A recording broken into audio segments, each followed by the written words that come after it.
Luxury tax अलग होता था, इंटरटेनमेंट अलग होता था, लॉटरी के ऊपर जो टैक्स अलग होता था, सेस एंड सरचार्ज अलग होता था, परचेज टैक्स अलग होता था, सेल्स टैक्स अलग होता था।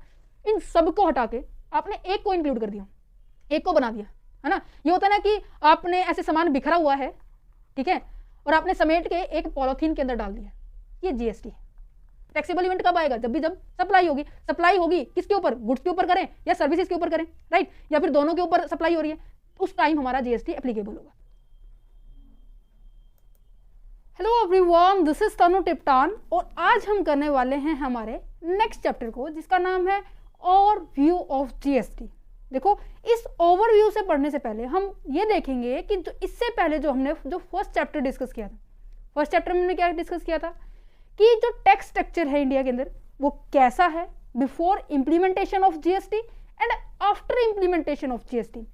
एंड हमने डिस्कस किया था टैक्स क्या होते हैं, कितने टाइप के टैक्स होते हैं, कैसे टैक्स पेनल्टी, फीस, इन सब से को मतलब डिफरेंट करता है। डायरेक्ट टैक्स और इनडायरेक्ट टैक्स के बीच में हमने डिफरेंस भी देखा था, और साथ साथ में हमने प्रिंसिपल देखे थे, कौन कौन से प्रिंसिपल हमें अडॉप्ट करने पड़ेंगे अगर हम जीएसटी के अंदर बाकी पुराने टैक्सेस को सब्स्यूम्ड किया जा रहा है। तो ये सभी पॉइंट्स हमने 1 बाय 1 डिस्कस किए थे, राइट। आज थोड़ा सा ओवरव्यू करेंगे लास्ट चैप्टर का, क्योंकि ये चैप्टर के अंदर बहुत सारी ऐसी टर्म है जो यहाँ पर यूज होने वाली है, जो कि प्रीवियस चैप्टर की थी।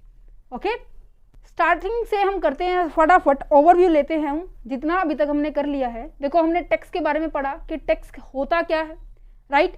टैक्स हमने पढ़ा कि जो टैक्स है आपका कंपलसरी होता है, जो कि हमारा डायरेक्ट टैक्स होता है, राइट। हमने 2 तरह के टैक्स पढ़े थे, डायरेक्ट टैक्स, और हमने पढ़ा था एक हमारा indirect tax, right. Direct tax वो टैक्स था जो कि डायरेक्टली टैक्स पेयर को, टैक्स होल्डर को, गवर्नमेंट को पे करना पड़ता है। इसके अंदर बीच में कोई भी मिडल मैन, ब्रोकर, किसी भी तरह का इंटरमीडिएट पर्सन नहीं था, राइट। इनडायरेक्ट टैक्सेस क्या होते हैं, जिसके अंदर बीच में काफी सारे पर्सन इंक्लूड होते हैं फाइनली गवर्नमेंट को ये टैक्स देने के लिए, ठीक है। इसलिए इसको इनडायरेक्ट कहते हैं, क्योंकि इनडायरेक्टली वे से ये गवर्नमेंट के पास पहुंच रहा है। और टैक्स जो है ये मेन रिसोर्सेज था बाकी सभी रिसोर्सेज में से, जो कि गवर्नमेंट के लिए रिवेन्यू जनरेट करता है, ये भी हमने बात की। टैक्स किस किस के ऊपर लगता है? डायरेक्ट टैक्स किसके ऊपर लगता था? इनकम टैक्स हो गया, जैसे कि वेल्थ टैक्स हो गया, प्रॉपर्टी टैक्स हो गया, इन सब के ऊपर हमारा डायरेक्ट टैक्स लगता है। जो इनडायरेक्ट टैक्सेस के अंदर हमने कैटेगरी पढ़ी थी, जिसके अंदर हमने डिस्कस किया था कस्टम ड्यूटीज, एक्साइज ड्यूटी हो गई, या वेट हो गया, सेल्स टैक्स हो गया है, इन सब के बारे में ये सभी के सभी पॉइंट्स हमने डिस्कस किए थे, जो कि इनडायरेक्ट टैक्स के अंदर की कैटेगरी के अंदर आते हैं, राइट। उसके बाद हमने डिस्कस किया था कि जीएसटी को क्यों लाया गया है, राइट। हमने कास्केडिंग इफेक्ट का एक एग्जांपल समझा था कि ये रिमूव करता है कास्केडिंग इफेक्ट को, कि टैक्स ऑन टैक्स को रिमूव करने के लिए भी जीएसटी बहुत फायदेमंद है। ये 1 नेशन 1 टैक्स है, क्योंकि पूरे ओवरऑल कंट्री के अंदर हमारा जीएसटी अप्लाई होता है। ये कब आया था, हमने ये भी डिस्कस किया था, ये 2017 के अंदर एक्चुअल में इंप्लीमेंट किया गया था, जुलाई 2017 को, राइट। कुछ एक ऐसे स्टेट थे, मतलब एक ही स्टेट था जम्मू एंड कश्मीर, जिसके अंदर हमारा जीएसटी का कंसेप्ट 1 हफ्ते के बाद अप्लाई किया गया था, ये भी हमने डिस्कस किया। ये कुछ एक प्रीवियस ओवरव्यू है। अब आ जाते हैं आज के चैप्टर के ऊपर, जिसका नाम है जीएसटी।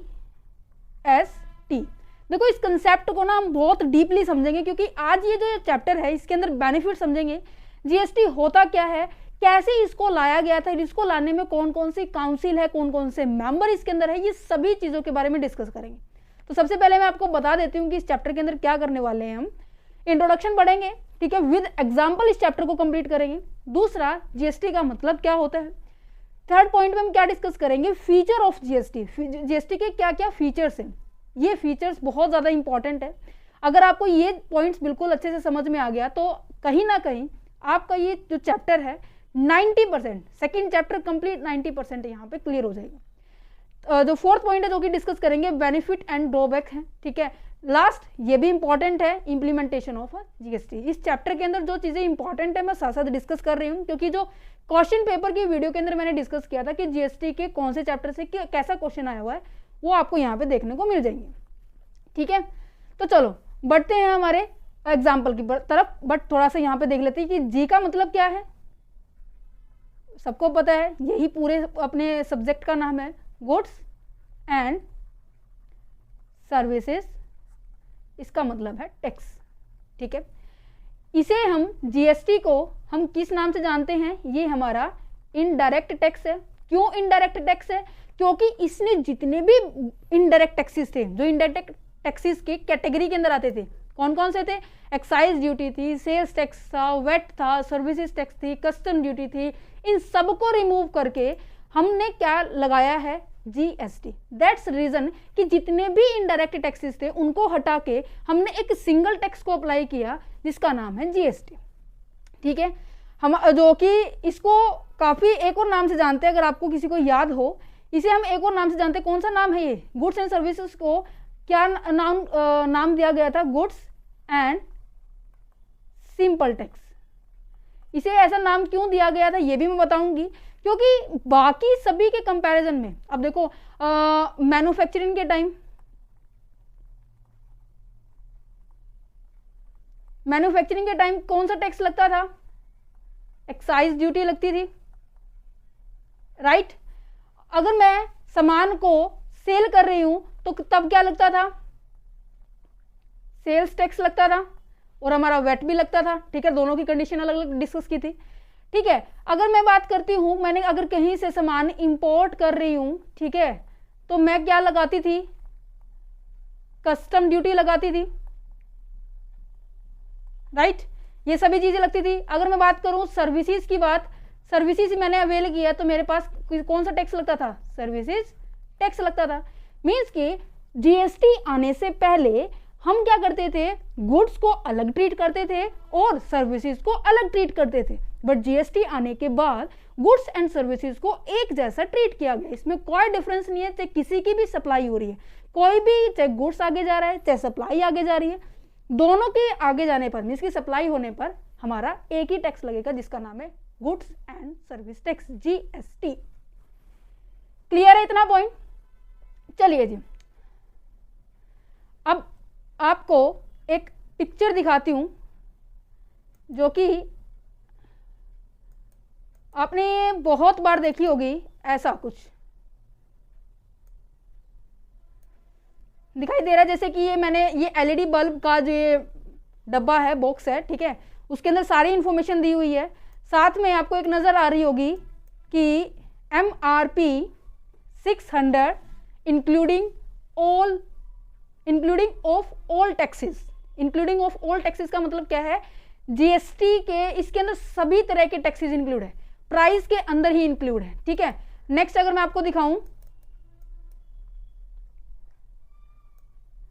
ये है आपके चिप्स, पता नहीं कुरकुरे का पैकेट है ये, इसके अंदर भी लिखा हुआ है MRP ₹20 include of all taxes. ये मैं क्यों दिखा रही हूँ पता है आपको, ये मैं इसलिए दिखा रही हूँ, आपका जो इनडायरेक्ट टैक्सेस होता है, जो आपका जीएसटी है, ये आपका हमेशा प्राइस के अंदर इंक्लूड होता है।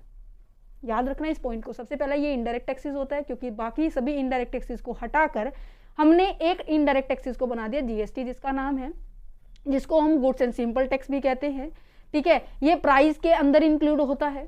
ठीक है, ये 2017 के अंदर आया था।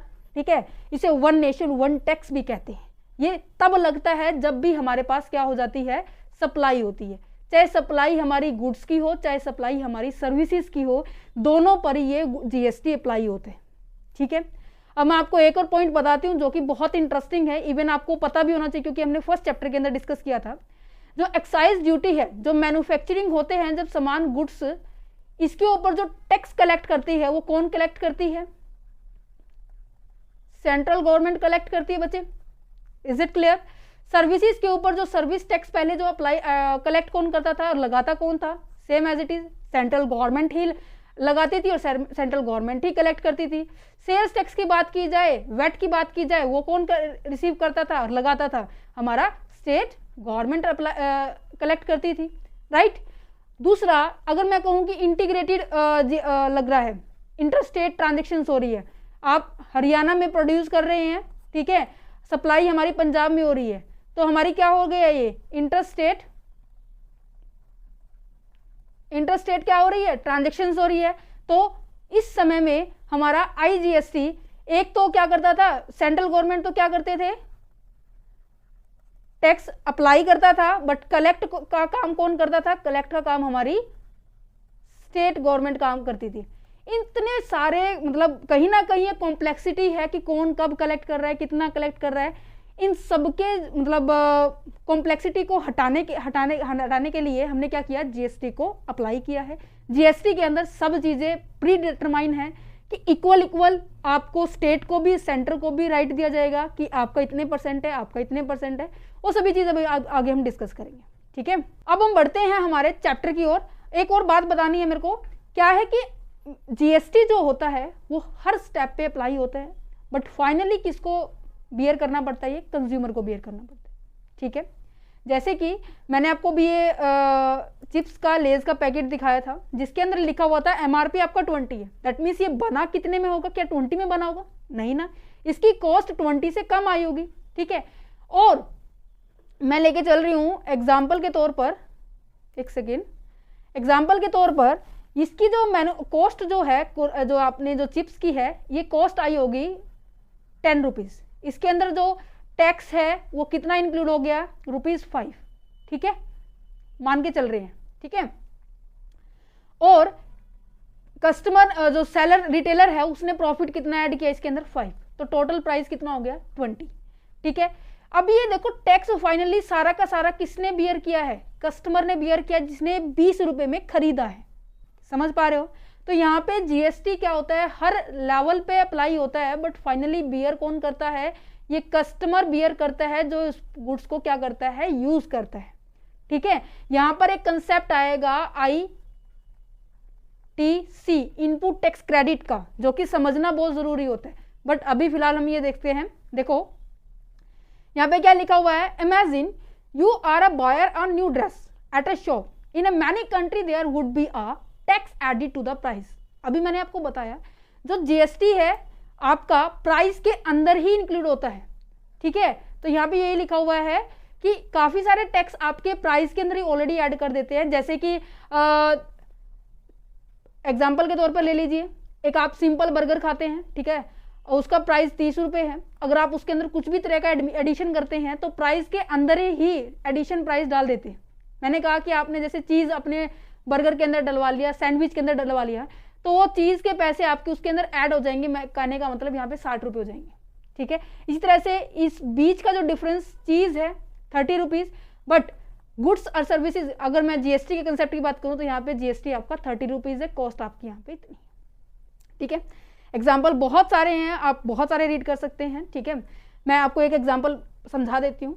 देखो, एक जो केक बनाने की फैक्ट्री है, उनको केक बनाना है और केक बनाने के लिए काफ़ी सारे प्रोडक्ट चाहिए। ठीक है, काफ़ी सारे प्रोडक्ट चाहिए, तो उस प्रोडक्ट को बनाने के लिए अब मैंने कहा कि मेरे को केक बनाना है। केक बनाने के लिए काफ़ी सारे इंग्रेडिएंट्स चाहिए। मुझे सबसे पहले तो फ्लोर चाहिए, आटा चाहिए, जिससे मेन वो फोम बनने वाली है, ब्रेड बनने वाला है। ठीक है, तो सबसे पहले मैं क्या खरीदूंगी, व्हीट खरीदूंगी, जिससे मैं उसको फ्लोर के अंदर कन्वर्ट करूंगी। राइट, तो सबसे पहले मैंने किसको बाय किया, व्हीट को बाय किया, देन इसको मैंने किस में कन्वर्ट किया, फ्लोर में कन्वर्ट किया। तो जब मैंने व्हीट को बाय किया, इसके ऊपर पैसे देने पड़े मुझे। राइट, ध्यान से समझिए, 10-15 मिनट आपको समझने में लगेगा, फिर हम लगातार पढ़ते जाएंगे। तो व्हीट खरीदी सबसे पहले मैंने, मान लो मैंने एक 100 रुपए की खरीद ली, छोटा सा एग्जाम्पल लेते, तो ये प्राइस के अंदर ही मैं मान के चल रही हूँ, इसके अंदर 20 रुपीज़ क्या है आपके, 20 नहीं, मैं इसको 10 मान लेती हूँ, 10 रुपीज़ इसके क्या है, इसके अंदर क्या है, जीएसटी अलाउड है। ठीक है, तो कहने का मतलब 90 का सामान था, 10 रुपये जीएसटी है, तो टोटल सामान आपका कितने का आ गया, 100 रुपये का आ गया, आपने पे कर दिए। अब फ्लोर में तो कन्वर्ट कर दिए, बाकी इंग्रेडिएंट भी मेरे को चाहिए, तो उन इंग्रेडिएंट को भी मैं बाय करूंगी, उनके ऊपर भी मैं टैक्स पे करूंगी। राइट, तो ऐसे करते करते फाइनली प्रोडक्ट बन जाएगा मेरा, और उस प्रोडक्ट को बनने के बाद किसके पास सेल करूंगी मैं। ये मान लो मेरा केक बन के तैयार हो गया है, ठीक है, और इस केक के अंदर केक पूरा तैयार हो गया 250 रुपये का। ठीक है, और 250 रुपये में 15 रुपये हमारा टैक्स है, दैट मीन्स 235 रुपये का केक आपका एक्चुअली में बन के तैयार है, जिसके अंदर आपकी कॉस्ट और आपका मार्जिन ऐड है, और 15 रुपये आपका टैक्स है। आपने एक केक सेल कर दिया, किसको सेल किया है आपने, शॉपकीपर को। ठीक है, आपने बना दिया है, आपने शॉपकीपर को सेल कर दिया है। ठीक है, और इस शॉप से किसी कस्टमर ने इसको खरीद लिया। ठीक है, अब आपने सामान कितने में बेचा, 250 में, इसको कितने का, शॉपकीपर को कितने का पड़ा, 250 का पड़ा। इसने भी क्या कर दिया, 30 रुपये अपना प्रॉफिट जोड़ दिया, ये कितने का हो गया, 280 का हो गया। कस्टमर को कितने देने पड़े, 280 देने पड़े। ठीक है, तो कहने का मतलब ये इसका जीएसटी इसको देना, यहाँ पर सप्लाई ट्रांसफर हो गया, इसने जो जीएसटी पे किया था यहाँ पे ट्रांसफर हो गया। फाइनली सारा का सारा टोटल अमाउंट कौन पे कर रहे हैं, कस्टमर पे कर रहे हैं। इज इट क्लियर, समझ में आ रहा है? ठीक है जी। तो यहाँ पे देखो ये कह रहे हैं कि when the bakery buy the wheat to make a flour then they pay a small tax on it, छोटा सा अमाउंट उसके ऊपर देना पड़ेगा। That is the first layer of the GST cake. GST cake की पहली लेयर है। Okay, next क्या कह रहे हैं कि जब bakery use the flour and the other ingredient also tax to be the bake the cake and add the another layer of the tax to the cake. बाकी जो इंग्रेडिएंट आपने सामान खरीदा उसको सब पूरे केक को बनाने के लिए आपको कुछ एक और खर्चे हुए हैं, उसके ऊपर भी आपको टैक्स देना पड़ा। ठीक है, देन फाइनली उस केक को किसने खरीद लिया है, एक शॉपकीपर ने खरीद लिया है, और शॉपकीपर ने क्या किया है, बाय कर लिया है केक को फ्रॉम द बेकरी एंड पे all the tax layer already backed into the price. ये कह रहे हैं कि वो सारा का सारा प्राइस, देखो हमारा कितने का सामान बना था, हमारा कितने का पड़ा था, 250 रुपए का पड़ा था ना, तो इसके अंदर 15 रुपए हमारे टैक्स के भी थे, वो किसने पे किए, अब हमारे शॉपकीपर ने पे किए। तो यहाँ पे यही कह रहा है कि जो बेकरी वाले ने टैक्स को पे किया था वो शॉपकीपर ने बेकरी वाले को ऑलरेडी दे दिए, तो यहाँ पे इसका भुगतान हो गया। ठीक है, अब इसने जो टैक्स पे किया होगा वो किसने भुगतान कर दिया, आपके कस्टमर ने भुगतान कर दिया। दैट्स अ रीजन कि जो जीएसटी है, इनडायरेक्ट टैक्सेस होते हैं, वो हमारा कस्टमर ही बियर करता है। ठीक है, दैट्स अ रीजन कि ये रिग्रेसिव नेचर का है। हमने पढ़ा था ना डायरेक्ट और इनडायरेक्ट के बीच में डिफरेंस, यहाँ पे आ गया समझ में। ठीक है, फाइनली उस केक को कौन बाय कर रहा है, आप लोग बाय कर रहे हैं। ठीक है, when you buy the cake you pay the final thin layer of the tax on the top of the previous layer. समझ में आ गया? तो यहाँ पे मेन बात क्या है कि ईच लेयर इज स्मॉल, छोटी छोटी लेयर, छोटा छोटा टैक्स आपका जुड़ता गया। आपको इतना मतलब महसूस नहीं हुआ कि इतना सारा टैक्स हो गया है। ठीक है, bakery and the shop can claim back, उनका जो उन्होंने टैक्स पे किया था, बेकरी वाले ने 15 रुपये, मैं यहाँ पे लेके चल रही हूँ, उन्होंने 7 रुपये शॉप वाले ने लिया, तो इनका टैक्स तो वापस आ गया ना। कैसे वापस आया, जब आपने उस सामान को खरीद लिया। ठीक है, तो यहाँ पे जीएसटी इस तरीके से काम करते हैं। तो अब मैं बात करूँ जीएसटी का एक्चुअल में मतलब क्या होता है, कि जीएसटी कब लगी है, जब हमने किसी भी चीज़ को सप्लाई किया है, मैंने गुड्स को आगे भेजा, केक को बनने में जो सर्विस चार्जेस लगे हैं, चाहे गुड्स हो चाहे सर्विसेज हो, वो सप्लाई होनी चाहिए, उसके ऊपर हमारा जीएसटी अप्लाई होता है। जीएसटी में किसी भी तरह का डिफरेंस नहीं किया गया, चाहे गुड्स और सर्विसेज के बीच में, दोनों के ऊपर एक जैसा टैक्स हमारा अप्लाई होता है। Mostly substitute all the indirect taxes Levi on the goods and services by the central and state government in the India. ये सारे के सारे जितने भी टैक्सेस अप्लाई होते थे, ठीक है, जैसे कि एक्साइज हो गया, कस्टम हो गया, वेट हो गया, सेल्स टैक्स हो गया, सर्विस टैक्स हो गया, इन सबको हटाकर आपका सिंगल जीएसटी टैक्स को अप्लाई किया गया है। ये सबका ऑलमोस्ट सब्स्टिट्यूट है। सब्स्टिट्यूट का मतलब क्या होता है कि ये नहीं तो ये सही। ठीक है, GST is a single tax at the national level to be levied at all stages right from the manufacturer up to there is a final consumption. अब ये जो मैंने अभी आपको एग्जांपल समझाया, कहीं ना कहीं आपका यहाँ पे मैच हो गया ना, समझ पा रहे हो? कहने का मतलब जीएसटी हर लेवल पे अप्लाई होगा, और ये स्टार्ट कहाँ से होता है, मैन्युफैक्चरर पॉइंट से, क्योंकि मैन्युफैक्चरर करते टाइम पहले जो इनडायरेक्ट टैक्सेस क्या लगता था, एक्साइज लगता था, सेल्स किया तो सेल टैक्स लग गया। ठीक है, अब इन सबको हटा के हर टाइम पे जीएसटी उनकी परसेंटेज अलग होती चली जाएगी, राइट? ठीक है जी। Under the GST every person is liable to pay a tax. GST के अंदर हर पर्सन लाइबल होगा टैक्स को पे करने के लिए। ये नहीं है कि केवल कस्टमर के पे कर रहे हैं, कस्टमर के पे करने से पहले, हाँ, बियर सारा का सारा टैक्स का बर्डन कस्टमर कर रहा है, बट कस्टमर को पे करने से पहले बाकी पहले सभी पर्सन पे करेंगे। ऑन हिज आउटपुट, आउटपुट होता है जब हमारा सामान को हम सेल करते हैं, and is entitled to get an input tax credit on the tax pay और मॉनिटर इनपुट। ये अभी जो कंसेप्ट है ना इनपुट टैक्स क्रेडिट का, हम यहाँ पर करेंगे ये वाला पॉइंट। अभी इस लाइन को थोड़ा सा स्किप कीजिए, ठीक है। Final consumption can shall be bear the burden of the taxes under the GST. Final जो भी फाइनल कंज्यूम करेगा, दैट मीन जिसने सामान खरीदा है और उसको यूज कर रहा है एक्चुअल में, वही क्या करेगा, जीएसटी को फाइनली पे कर रहे हैं। अब मैंने यहाँ पर एक बात के ऊपर ज्यादा फोकस किया है, सप्लाई क्या होता है। सप्लाई जहां भी होगी, चाहे गुड्स आ रहा है चाहे गुड्स जा रहे हैं, हर टाइम आपका जीएसटी अप्लाई होगा, राइट। अब सप्लाई का मतलब क्या है, अब मैं कह रही हूँ कि मैंने ये पेन क्या है, मुझे आज इस पेन का यूज नहीं था तो मैंने अपने फ्रेंड को दे दिए, क्या ये सप्लाई तो है, बट ये इसके ऊपर क्या जीएसटी लगेगा, नहीं लगेगा। तो जीएसटी के टर्म में सप्लाई का मतलब क्या होता है उसकी बात करते हैं। सबसे पहले जब भी हम सप्लाई की बात कर रहे हैं, वहां पर जो सामान है हैंड टू हैंड चेंज होना चाहिए। अब मेरा यहाँ से हैंड टू हैंड चेंज तो हो रहा है, अब मेरा पेन मेरे फ्रेंड के पास गया, मेरे फ्रेंड का सामान मेरे पास आ गया, ये हैंड टू हैंड चेंज हो रहा है, ये सप्लाई है, यस सप्लाई है। बट सप्लाई के लिए आपको 3 कंडीशन फॉलो करनी पड़ेगी। पहली कंडीशन आपने फॉलो कर मतलब अप्लाई हो गई है, okay. Create a consideration. Consideration का मतलब ये है प्रतिफल क्रिएट होना। अगर आप कोई सामान बेच रहे हैं तो आपको उसके बदले में उसके सामान पैसे मिलने चाहिए। मैं कह रही हूँ कि आपने अपनी बुक्स सेल की जीएसटी की, ठीक है, और वो सेल हो गई है 100 रुपए की, तो आपने बुक दी, हैंड चेंज हो गया है और आपको पैसे मिल गए, ये भी ठीक है, दूसरी कंडीशन भी क्लियर हो गई। बट क्या बुक सेल करना ये सप्लाई है जीएसटी की टर्म में? नहीं, ये नहीं सप्लाई है। सप्लाई तब क्रिएट मानी जाती है जब हम क्या करते हैं, हमारा जो काम बिजनेस पर्पस के लिए होता है, देन कंप्लीट हमारी सप्लाई क्रिएट होगी। क्लियर है? तो यहाँ पे तीनों बातें ध्यान रखनी है, चेंज हैंड होना चाहिए, क्रिएट कंसिडरेशन होना चाहिए, बिजनेस पर्पस से होना चाहिए। ओके, चलिए जी। अब यहाँ पे जो ऊपर पैराग्राफ में मैंने आपको समझाया, यही एज इट इज पॉइंट्स में मैंने एक्सप्लेन किया है, क्योंकि डिफरेंट यूनिवर्सिटीज के स्टूडेंट्स यहाँ देखते हैं, तो ऑब्वियस सी बात है आपको हर चीज मैं आपको अच्छे से समझाना चाह रही हूँ, ठीक है।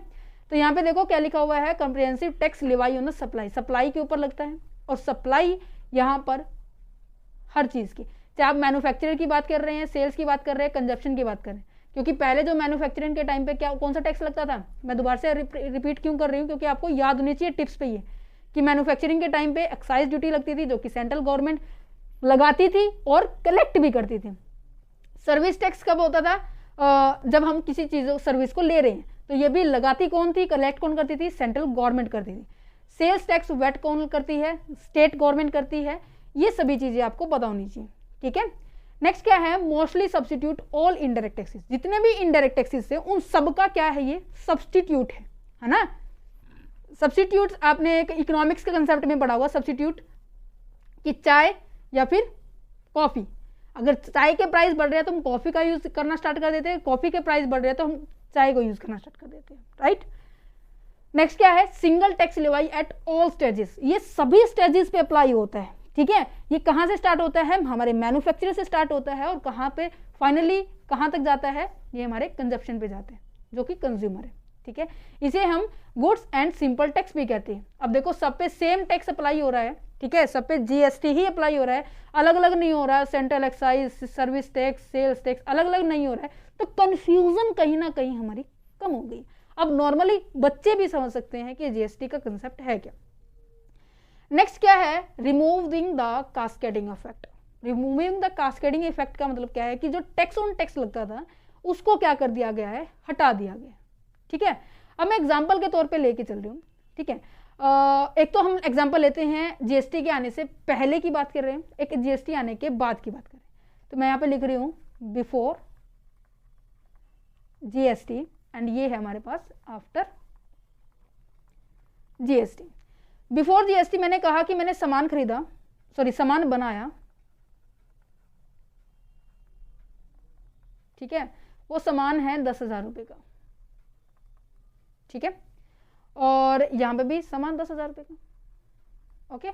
अब यहां पर जीएसटी आने से पहले मैन्युफैक्चरर के ऊपर कौन सा टैक्स लगता था, एक्साइज ड्यूटी लगती थी।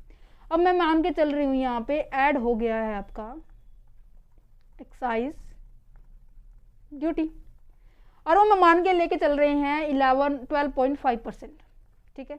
अब 10,000 का 5.12 12.5% करेंगे तो ये कितना हो जाएगा, ये आपका 1250।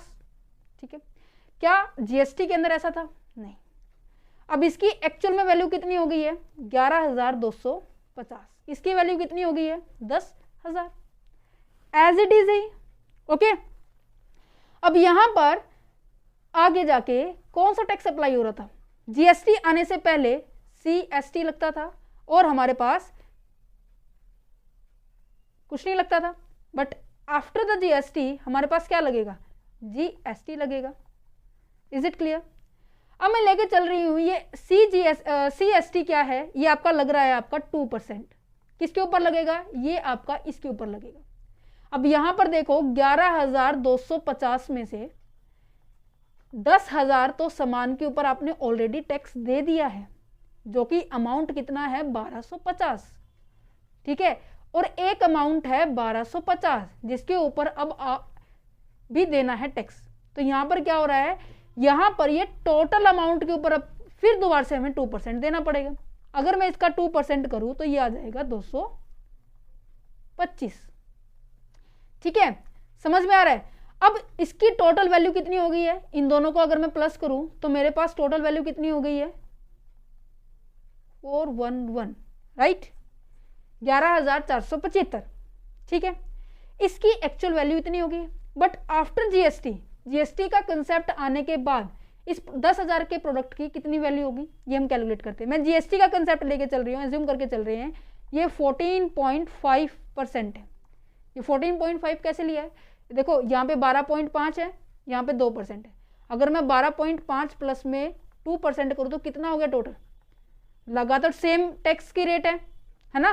तो अगर मैं इसका 14.5 करूँ तो यहाँ पर आ जाएगा 1,450। तो प्रोडक्ट की वैल्यू कितनी हो गई है? 11,450।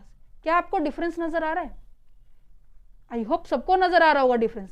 क्या डिफरेंस है? ये तो 475 है, ये 450 है। डिफरेंस 25 रुपए का है। 25 रुपए आपको ज्यादा पे करने पड़ रहे हैं। ठीक है, ये तो होगी केवल छोटी सी अमाउंट के बच्चे। अगर मैं कहूं कि यहाँ पे करोड़ों की ट्रांजेक्शन्स है तो 25 रुपए नहीं, 25 लाख कुछ ऐसा अमाउंट आ जाएगा। तो कास्केडिंग इफेक्ट का मतलब ये है कि आप टैक्स के ऊपर टैक्स लगा रहे हो, मींस कि जो आपने ऑलरेडी टैक्स दे दिया है, 1250 दे दिया है, उसके ऊपर फिर टैक्स लगा रहे हो। आपकी जेब में से जा रहे हैं ना, है ना? तो अगर मैं इसको भी कैलकुलेट करके बता देती हूं, इसके ऊपर से अगर मैं 12.5 का परसेंटेज हटा दूं तो मेरा डिफरेंस कहीं ना कहीं यही नजर आएगा।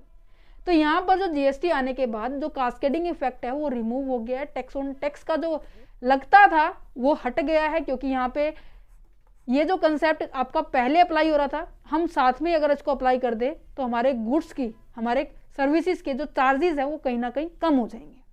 ओके, नेक्स्ट है टैक्स ऑन वैल्यू एडिशन, जहां पर हम डिस्कस करेंगे इनपुट टैक्स क्रेडिट के कंसेप्ट को। इनपुट टैक्स क्रेडिट का मतलब क्या है कि आपने सामान खरीदते टाइम भी टैक्स दे दिया, आप सामान बेचते टाइम भी टैक्स दे रहे हो, तो कहीं ना कहीं आपको ही नुकसान है ना? अब मैंने क्या कहा आपको, यहाँ पर जो बेकरी वाले अंकल ने वीट खरीदी थी, यहाँ पे टैक्स दिया, अदर इंग्रेडिएंट खरीदे वहां पे टैक्स दिया, राइट? समझ पा रहे हो? तो सामान खरीदते टाइम, बाय करते टाइम उसने मान लो 50 रुपए का टैक्स दे दिया है, और मैं कह रही हूं कि सेल करते टाइम फिर उसका टैक्स बन गया है 70 रुपए। अगर मैं इसका टोटल करूं तो 120 रुपए टैक्स देने में रह गया भाई। तो यहाँ पे जो टैक्स पेयर है उसको तो नुकसान हो गया ना। तो गवर्नमेंट ने कंसेप्ट लगाया आईटीसी का, जिसके अंदर ये बोला गया है कि अगर आप अपना इनपुट लाते समय टैक्स देते हो तो उस टाइम जब आप आउटपुट दोगे, आउटपुट दैट मीन्स आप सेल करोगे, उस टैक्स में से आपका इनपुट का टैक्स माइनस कर देंगे। मीन्स कि जो आपने सामान खरीदते टाइम दिया था ना, उसको माइनस करके आपको फाइनल टैक्स देना पड़ेगा।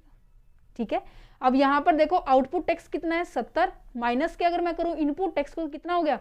अब इसकी टैक्स लायबिलिटी कितनी है बेकरी वाले अंकल की? 20 रुपए। Is it clear? देखो यहाँ पे और एग्जाम्पल से समझते हैं। जो manufacturer to wholesaler, wholesaler to retailer, retailer to customer, consumer. Stage समझ में आ गया? स्टेज नंबर 1 है जब मैन्युफैक्चरर क्या कर रहा है, होलसेलर को दे रहा है, होलसेलर क्या कर रहा है, रिटेलर को दे रहा है, और रिटेलर फाइनली कस्टमर को दे रहा है, कंज्यूमर को दे रहे हैं। ठीक है, आपके इनपुट की वैल्यू कितनी है, मीन्स की सामान खरीदने की वैल्यू कितनी है, 1000 रुपये। ठीक है, और इस मैन्युफैक्चरर ने क्या किया, इस 1000 के अंदर 200 रुपये अपने as a profit, as a margin उन्होंने इंक्लूड कर दिया। तो इस प्रोडक्ट के टोटल वैल्यू कितनी होगी बच्चे, 1200 रुपये होगी। मीन्स कि इस 1200 रुपये प्रोडक्ट को किसने खरीदा होगा, होलसेलर ने खरीदा होगा, राइट। ये बाय किसने किया है, ये बाय किया होलसेलर ने, जो कि आपको यहां नजर आ रहा है। ठीक है, अब होलसेलर भी क्या एज इट इज का सामान दे देगा आगे, नहीं, वो भी अपना एडिशन करेगा। देन इसकी वैल्यू कितनी होगी, 1500 रुपये होगी। फाइनली कस्टमर ने कितने का खरीदा, 1500 रुपये का खरीदा है। इतना समझ में आ गया। ठीक है जी, अब यहां पर देखो जीएसटी अप्लाई कर रहे हैं। जीएसटी अप्लाई करने का मतलब आप जब आउटपुट दे रहे हैं, सेल कर रहे हैं, उस टाइम आप जीएसटी अप्लाई कर रहे हो। देखो मैन्युफैक्चरर खुद है, इसने इनपुट नहीं खरीदा, तो क्या इसका इनपुट के ऊपर इसने टैक्स दिया होगा, ऑब्वियस सी बात है। जब सामान खरीदा ही नहीं है तो खरीदने के ऊपर टैक्स भी नहीं होगा। ठीक है, जो सामान खरीदेगा उसका टैक्स माइनस होगा। देखो जीएसटी मैंने सबके ऊपर, जितनी जिसकी भी आउटपुट थी, जिसने सेल किया उनके ऊपर, सबके ऊपर 10% लगा दी। अब इसने सेल किया 1200 रुपये का, 10% इसका लगा दिया। इसने सेल किया 1500 रुपये का, 10% इसने इसका लगा दिया। 1900 रुपये का सेल किया है, यहाँ पर सप्लाई हो रही है, तो इसने कितना टैक्स दिया है, यहाँ पर इसने कंज्यूमर ने 190 रुपये टैक्स दिया है। Is it clear? Sorry, retailer ने कंज्यूमर को दिया है, तो रिटेलर ने 190 रुपये दिया है। ठीक है, अब आगे एडिशन करके 1900 रुपये में कस्टमर को देगा ये। अभी कस्टमर ने नहीं खरीदा, अभी रिटेलर ने खरीदा। ठीक है, मिस्टेक्स होगी थोड़ा सा। अब यहाँ पर देखो इनपुट टैक्स क्रेडिट क्या कंसेप्ट है। अब इसने सामान खरीदा ही नहीं, मैन्युफैक्चरर ने सामान खरीदा ही नहीं, तो क्या इसका इनपुट टैक्स क्रेडिट होगा? क्या इसने कोई टैक्स दिया है? नहीं दिया, तो यहाँ पे नील हो जाएगा। ठीक है, तो इसका टोटल नेट कितना हो गया? 120 हो गया। ठीक है, कितना जीएसटी पे करना पड़ेगा? 120 हो गया। अब यहाँ पर देखो होलसेलर था, ये मैन्युफैक्चरर से सामान खरीदा कितने रुपए का? 1200 रुपये का। ठीक है, समझ पा रहे हो? 1200 रुपये का खरीदा, और इस 1200 रुपये के साथ साथ आपने इसके अंदर कितने का टैक्स पे किया है? कितने का टैक्स पे किया है? एक सेकेंड, कितने का टैक्स पे किया है? 120 रुपये का। मैंने आपको बताया था, पहले ही पेज पे बताया था कि जो जीएसटी है आपके प्राइस के अंदर ही इंक्लूड होता है। ठीक है, अब 1200 के ऊपर उसने 120 रुपये अपने मैन्युफैक्चरर को ऑलरेडी दे दिए। ठीक है, आपका 1500 रुपये के ऊपर कितना टैक्स बना? 150 रुपये। अब आपने जब सप्लाई कर रहे हो, आप 150 रुपये टैक्स पे कर रहे हो। ये हो गया सेल के ऊपर टैक्स, ये हो गया खरीदने के ऊपर, बाय के ऊपर टैक्स। तो आपका नेट टैक्स लायबिलिटी क्या बनेगी बताओ? इस 150 में से हम 120 को माइनस करेंगे तो 30 रुपये नेट टैक्स लायबिलिटी बनेगी। ये नहीं कि आप डबल आप दोबारा से पे करोगे, नहीं। यही बात कह रही है कि टैक्स ऑन एडिशन वैल्यू, कि जब भी टैक्स उसी के ऊपर देना पड़ेगा आपको जो भी वैल्यू ऐड हुई है, वैल्यू एडिशन हुई है। ठीक है, अब रिटेलर ने सामान कितने का खरीदा था? 1500 रुपये का खरीदा था, और 1500 रुपये में क्या अमाउंट इंक्लूड थी? हमारी जीएसटी की इंक्लूड थी, राइट। अब ये इसका एक्चुअल में टैक्स कितना बन रहा है? 190 बन रहा है, राइट। अब आउटपुट में से इनपुट को माइनस करेंगे तो कितना बच गया? 40 रुपीज इसका इनपुट टैक्स क्रेडिट बन गया, नेट टैक्सेबल अमाउंट बन गई। समझ में आ गया? आई होप ये कंसेप्ट आपको समझ में आएगा। थोड़ा सा डिफिकल्ट था, बट इसको आप दोबारा से जरूर देखना। ठीक है, दोबारा से रिपीट कर लेना। ये पॉइंट जो था आपके इनपुट टैक्स क्रेडिट का था, और जो ऊपर वाला पॉइंट बताया मैंने कास्केडिंग इफेक्ट था, कि टैक्स के ऊपर टैक्स कैसे लगते हैं। ठीक है, अब बात करते हैं हमारे फीचर्स के ऊपर। फीचर्स क्या है हमारी जीएसटी की? जीएसटी की फीचर्स क्या है? जितनी भी अभी हमने बातें की है ना, उनकी बात करेंगे। देखो किसके ऊपर अप्लाई होता है जीएसटी? सप्लाई के ऊपर, राइट। हर तरह की सप्लाई होगी, चाहे किसी भी तरह की। आप मैन्युफैक्चरिंग की पॉइंट कर रहे हो, अभी हमने 2 पॉइंट ऊपर किया ना, ये सप्लाई के, यही 2 पॉइंट आपके फीचर्स में है। Taxable event under the GST, जब भी हमारा टैक्सेबल इवेंट आएगा, टैक्सेबल इवेंट कब आएगा? जब सप्लाई होगी। सप्लाई होगी किसके ऊपर? गुड्स के ऊपर करें या सर्विसेज के ऊपर करें? राइट, या फिर दोनों के ऊपर सप्लाई हो रही है, उस टाइम हमारा जीएसटी एप्लीकेबल होगा। दैट्स इट, इसके अंदर और कुछ नहीं था। सप्लाई ऑफ द चाहे हमारी गुड्स की हो रही है, सप्लाई हमारी चाहे सर्विसेज की हो रही है, दोनों की हो रही है, उन तीनों सर्कमस्टांसिस के अंदर हमारा टैक्सेबल इवेंट जनरेट हो जाएगा, टैक्सेबल इवेंट क्रिएट हो रहा है, तो वहां पर हमारा जीएसटी अप्लाई होगा। Is it clear? ओके जी। नेक्स्ट पॉइंट आ जाता है applicable on supply including all the form of the supply. किसी भी तरह की सप्लाई हो रही है, मैन्युफैक्चरिंग के टाइम हो रही है, सेल के टाइम हो रही है, सर्विसेज के टाइम हो रही है, इंपोर्ट के टाइम हो रही है, ट्रांसफर के टाइम हो रही है, लाइसेंस के टाइम हो रही है, एक्सचेंज के टाइम हो रही है, किसी भी टाइम पे सप्लाई हो रही है, कैसी भी सप्लाई हो रही है, वहां पर आपका जीएसटी कंसेप्ट अप्लाई होगा। ओके, चलिए जी। नेचर ऑफ सप्लाई, ये थोड़ा समझने के लिए, नेचर ऑफ सप्लाई का मतलब क्या है कि आप क्या कर रहे हैं कि आपकी जो सप्लाई है किस नेचर की हो रही है। नेचर दैट मीन्स आप इंटर स्टेट ट्रांजेक्शन्स कर रहे हैं, ठीक है, इंट्रा स्टेट ट्रांजेक्शन्स कर रहे हैं, यूनियन टेरिटरीज के अंदर कर रहे हैं, या फिर मैं कहूँ कि आप विद इन अ स्टेट की बात किया जा रहा है, ठीक है। ये जो कंसेप्ट मैंने आपको यहाँ पर भी पिछले प्रीवियस लेक्चर के अंदर भी समझाया था कि इंटर स्टेट इंट्रा स्टेट ये क्या होती है, राइट। ये मैं फिर दोबारा से आपको समझा रही हूँ क्योंकि कहीं ना कहीं एक पॉइंट आपका इंपॉर्टेंट है। देखो, एक होता है आपका इंट्रा स्टेट, एक होता है आपका इंटर स्टेट, एक होता है हमारा union territory. Okay, intra state का मतलब होता है जब आप क्या करते हो, अपने ही स्टेट के अंदर सामान को एक स्थान से दूसरे स्थान तक पहुंचाते हो। जैसे कि मैंने कहा कि मैंने पंजाब से पंजाब के अंदर ही ट्रांसफर कर रही हूँ, ठीक है। मैंने पटियाला, पंजाब में एक स्टेट है, ठीक है, पटियाला से मैंने दूरी के अंदर, दूरी भी पंजाब का ही स्टेट है, ठीक, सिटी है, सॉरी, वहां पर मैं क्या कर रही हूँ, इसको ट्रांसफर कर रही हूँ सामान को। कहने का मतलब जब मैं एक ही स्टेट से, एक राज्य से एक राज्य के अंदर ही, मतलब मेरे राज्य के अंदर ही, मैं इस राज्य के अंदर अंदर ही ट्रांसफर कर रही हूँ, तब मेरा कौन सा एक्ट जीएसटी लगता है, मेरा CGST लगता है और SGST लगता है। Is it clear? मैं आपको एग्जांपल के और भी दिखाऊंगी जो एक्चुअल में है, बिलिंग के अंदर होता है। इंटर स्टेट ट्रांजेक्शन्स के अंदर क्या होता है कि मैं कह रही हूँ कि मेरा पंजाब में तो मैन्युफैक्चरिंग हुआ और सामान की सप्लाई कहाँ हो रही है, कंजप्शन कहाँ हो रही है, यूज कहाँ हो रहा है, ठीक है, वो हो रही है मान लो हरियाणा के अंदर। तो दैट मीन्स हमारा स्टेट क्या हो गया है, हमने स्टेट के अंदर ना रह के हमने स्टेट के बाहर सप्लाई किया। यहाँ पे क्या था, हम विद इन अ स्टेट कर रहे थे, ठीक है, तो इस समय IGST अप्लाई होगा, ठीक है। अगर मैं बात करूं यूनियन टेरिटरीज के अंदर हम क्या कर रहे हैं, सामान को सप्लाई कर रहे हैं। मैंने कहा कि मैन्युफैक्चरिंग मेरी पंजाब के अंदर है और सामान यूज, सामान सप्लाई, सामान कहाँ पर जा रहा है, जहाँ पर इसकी डिमांड है। मैंने कहा कि चंडीगढ़ के अंदर इसकी डिमांड ज़्यादा है, तो क्या हुआ कि मैंने मेरे स्टेट से मैंने यूनियन टेरिटरीज के अंदर सप्लाई किया, तो यहाँ पर UTGST अप्लाई होगा। ओके, एग्जाम्पल देखो, एक्चुअल में जो बिलिंग है आपको मैं दिखाती हूं।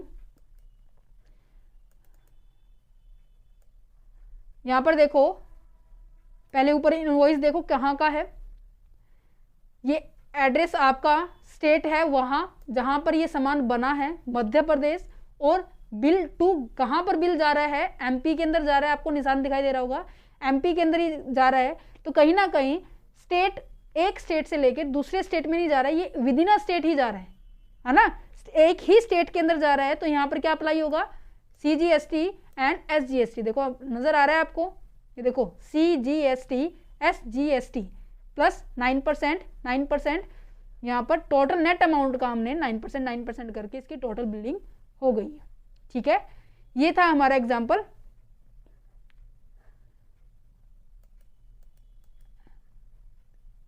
अब आ जाता है हमारे नेक्स्ट एग्जाम्पल, जिसके अंदर हम डिस्कस करेंगे, जो कि देखो सामान कहाँ से बन रहा है, आप ये देखो ध्यान से देखो, कर्नाटका बेंगलुरु से बन रहा है, बट सामान जा कहाँ रहा है, प्लेस ऑफ सप्लाई क्या है, यहाँ पर आपको नजर आ रही होगी, प्लेस ऑफ सप्लाई, बायर कौन है, देखो प्लेस ऑफ सप्लाई तमिलनाडु। तो यहाँ पर देखो कर्नाटका से सामान बना है और सप्लाई कहाँ हो रही है, तमिलनाडु में। तो यहाँ पर देखो क्या लगेगा बताओ, IGST, इज इट क्लियर? समझ में आ रहा है? देखो यहाँ पे क्या लिखा हुआ है, इंटीग्रेटेड टैक्स रेट आपका 18%, बट ये आगे जाके बाइफरगेट हो जाएगा दोनों गवर्नमेंट्स के अंदर। ठीक है, समझ में आ गया? ठीक है जी। तो यहाँ पे नेचर ऑफ सप्लाई का मतलब यही है, अगर आपकी सप्लाई इंट्रा स्टेट हो रही है, एक सेकेंड, इंट्रा स्टेट हो रही है तो CGST SGST दोनों अप्लाई होंगे। अगर आपकी इंटर स्टेट हो रही है तो IGST होगी। दैट मीन्स आपके आउटसाइड द स्टेट हो रही है, यहाँ पर विद इन अ स्टेट हो रही है। बात करते हैं हमारे इंपोर्ट की। देखो इंपोर्ट के दौरान मैंने एक आपको फर्स्ट चैप्टर के अंदर डिस्कस किया था कि जो इनडायरेक्ट टैक्सेस के अंदर सभी टैक्सेस को हटा दिया गया है, बट बेसिक कस्टम ड्यूटी अभी भी अप्लाई होती है। रीजन बहुत सारे हैं इसके पीछे। देखो यहाँ पे कस्टम ड्यूटी का अगर कंसेप्ट अगर बात की जाए तो कस्टम ड्यूटी कब लगती है? जब भी हम किसी सामान को इंपोर्ट करते हैं, राइट? इंपोर्ट एक्सपोर्ट के ऊपर हमारी क्या लगती है? कस्टम ड्यूटीज लगती है। अब मैं कह रही हूँ कि सरकार ने यहाँ पर मैन्युफैक्चरिंग के ऊपर भी टैक्स लगाना शुरू कर दिया है। ठीक है, हर स्टेजेस के ऊपर टैक्स लगता है, अभी हमने पढ़ा। ठीक है, तो इन केस में मान के चल रही हूँ, मैं लेके चलूँ जैसे कि ये जो मैकबुक होती हैं, एप्पल के जो ये लैपटॉप्स होते हैं, उनकी बात की जा रही है। ठीक है, या फिर कोई भी इलेक्ट्रॉनिक गैजेट्स ले लीजिए, वो अगर मैं इंडिया के अंदर मैन्युफैक्चर कर रही हूँ तो उसकी कॉस्ट पड़ रही है 20,000 की। ठीक है, अगर मैं वही सामान बाहर से मंगवा रही हूँ, मीन्स कि फॉरेन कंट्री से मंगवा रही हूँ, फॉरेन कंट्री कोई भी हो सकते हैं, USA भी हो सकते हैं, UK व्हाटएवर, ठीक है, उस कंट्री से मंगवा रही हूँ तो मुझे वो पड़ रहा है 10,000 रुपये का। तो बनाने में फ़ायदा है या फिर मुझे किसी दूसरी कंट्री से मंगवाने में फ़ायदा है? ऑब्वियस ही बात है, मंगवाने में फ़ायदा है। बट अगर ऐसा ही चलता रहा, जो शॉपकीपर हैं वो बाहर से मंगवाते रहे, तो क्या इंडिया की जो डोमेस्टिक इंडस्ट्रीज़ है, भारत की जो इंडस्ट्रीज़ है, वो डोमिनेट हो जाएगी? मीन्स कि उनका मोरल डाउन हो जाएगा, उनकी वैल्यू कम होती चली जाएगी, उनसे सामान खरीदना ही बंद हो जाएगा। ठीक है, यही बात है। तो गवर्नमेंट ने क्या किया कि जब सामान कोई आप मंगवा रहे हो जिसके कारण हमारी इंडस्ट्री, डोमेस्टिक इंडस्ट्री इफेक्ट हो रही है, तो उसके ऊपर जो टैक्सेस है, जो उसके ऊपर जो ड्यूटीज़ है, वो क्या कर दी है? हाई कर दी है। समझ पा रहे हो? तो आपकी जो कस्टम ड्यूटीज़ है आपकी 3 तरह की होती है। सबसे पहले जो क्या है, बेसिक, जो नॉर्मली हर अमाउंट्स पे, हर चीज़ों पर लगती है, वो क्या है? बेसिक अमाउंट होती है, जो कि स्टैंडर्ड रेट होते हैं। ठीक है, एक होता है हमारा एक्साइज पोर्शन। ठीक है, अब मैं कह रही हूँ कि मैंने सामान ही दूसरे प्लेस से मंगवाना शुरू कर दिए है ना, तो जो मैन्युफैक्चरिंग के टाइम पे जो टैक्स मिलना था, ठीक है, बाकी सभी टाइम पे जो टैक्सेस मिलने थे वो नहीं मिल रहे, गवर्नमेंट को नुकसान हुआ, गवर्नमेंट का रिवेन्यू कम हुआ, तो that's a reason custom duties इसलिए भी नहीं उठाई। दूसरा क्या है? वेट है, वेट भी नहीं मिला, क्योंकि जब अगर मैं सेल कर रही हूँ इंडिया के अंदर, ठीक है, तो वेट का सिस्टम भी गड़बड़ा गया, वेट से भी इनकम जनरेट हो रही है, कहीं ना कहीं ये भी एक टैक्स का ही पार्ट है ना। तो अगर मैं सामान इंडिया में फर्स्ट टाइम लोड कर रही हूँ तो कस्टम ड्यूटी के साथ वेट भी अप्लाई होगा। देखो काफ़ी सारे कॉम्प्लेक्सिटी अभी भी है, कहीं ना कहीं समझने में दिक्कत आ सकती है, बट मैं आपको सॉल्यूशन प्रोवाइड करूँ। जस्ट सिंपल सी बात ध्यान रखो, जो कस्टम ड्यूटी अभी भी अप्लाई हो रही है, क्योंकि कहीं ना कहीं हमारी डोमेस्टिक इंडस्ट्रीज को बचाने के लिए बेसिक कस्टम ड्यूटी अभी भी अप्लाई हो रही है। रीज़न क्या है? क्योंकि आप गवर्नमेंट का रिवेन्यू कम ना हो, गवर्नमेंट का रिवेन्यू उसी तरह से मेंटेन बना रहे, और दूसरा पॉइंट क्या है? इंडस्ट्रीज की वैल्यूज भी कम ना हो। ठीक है, दूसरी बात, जो कस्टम ड्यूटीज का कंसेप्ट अभी भी क्या है, आपका प्रिंसिपल ऑफ डेस्टिनेशंस के ऊपर भी डिपेंड करते हैं। देखो ये कंसेप्ट आपका नेक्स्ट पॉइंट से रिलेट करता है। प्रिंसिपल ऑफ डेस्टिनेशन का मतलब क्या है कि जहां पर, देखो शब्द से ही क्लियर हो रहा है, प्रिंसिपल ऑफ डेस्टिनेशन। डेस्टिनेशन का मतलब क्या है? वो पॉइंट जहां पर सामान को क्या किया जा रहा है? यूज किया जा रहा है, और वो यूज कहां किया जा रहा है? कंजम्पशन पॉइंट पे। कंजम्पशन पॉइंट कौन सा है?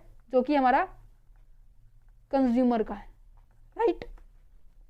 मैंने कहा कि पंजाब के अंदर सामान बना, मैन्युफैक्चर हुआ, बट प्लेस ऑफ सप्लाई कहाँ है? आपकी हरियाणा के अंदर है। ठीक है, तो यहां पर टैक्स कौन लगाएगी? देखो 2 तरह के टैक्स अप्लाई होते हैं।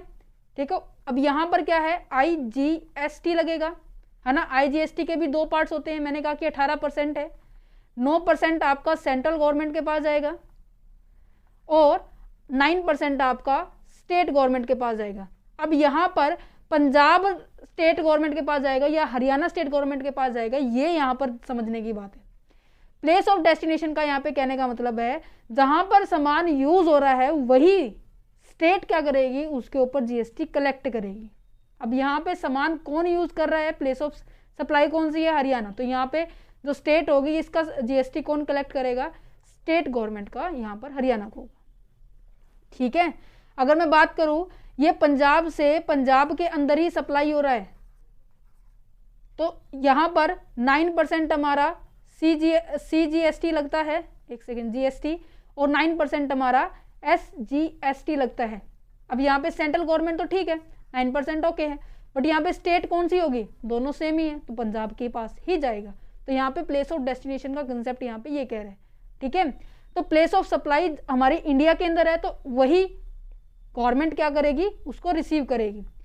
तो दैट्स अ रीजन एक्सपोर्ट के दौरान हमारी जो जीएसटी है वो क्या है, हमारी 0 होती है। रीजन क्या है, due to there is a principle of destination, जहां पर यूज होता है। देखो नेक्स्ट पॉइंट यही है, based on the principal of destination.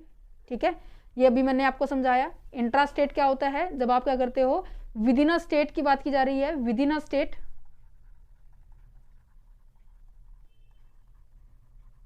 ठीक है, तो हमारे पास 2 टैक्स लगते हैं, CGST और SGST।